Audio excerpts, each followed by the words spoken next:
తెలుగు నుంచి బాలీవుడ్ వరకు రష్మిక మందన క్రేజ్ అమాంతం పెరిగిపోయింది. 'యానిమల్' 900 కోట్లు, 'పుష్ప 2' 1800 కోట్లు, 'చావా' 500 కోట్లు వరుసగా భారీ విజయాలు అందుకోవడంతో ఆమె స్టార్ హీరోయిన్‌గా దూసుకెళ్తోంది.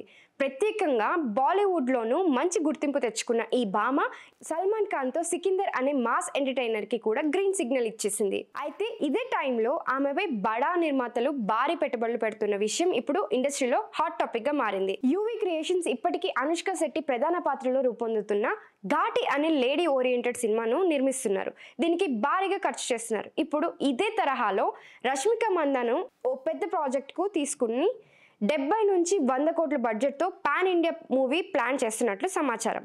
అయితే ఇక్కడే మేజర్ డౌట్ వస్తుంది.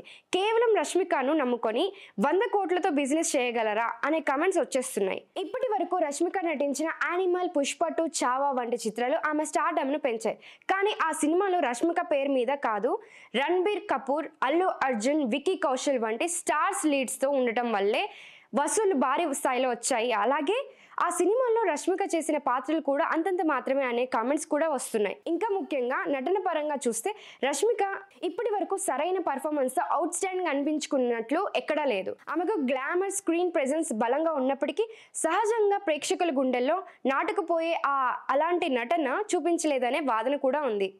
'చావా'లో ఆమె పాత్ర చూసినప్పుడు వారందరూ కూడా ఆమెపై పెద్దగా ఆసక్తి చూపించలేదు. అసలు కథలో ఆమె పాత్ర తక్కువ స్కోప్ కలిగి ఉందని అందరూ భావిస్తున్నారు. ఈ నేపథ్యంలో మేకర్స్ రష్మిక క్రేజ్ను అంచనా వేస్తూ ఆమెకు 100 కోట్ల మూవీ ఇవ్వడం అంటేనే ప్రశ్నలు వేస్తున్నాయి. ఈ తరహా లేడీ ఓరియంటెడ్ ప్రాజెక్ట్స్తో స్టార్ హీరోల సినిమాల రేంజ్లో కలెక్షన్స్ రావాలంటే కథలో భారీ బలమే ఉండాలి. అలాగే తారాగణం, టెక్నికల్ టీం కూడా ఒక రేంజ్లో ఉండాలి. మరి రష్మిక సినిమా ఆ స్థాయికి వెళ్తుందా లేదా అనేది రాబోయే సినిమాల్లో చూడాల్సిందే.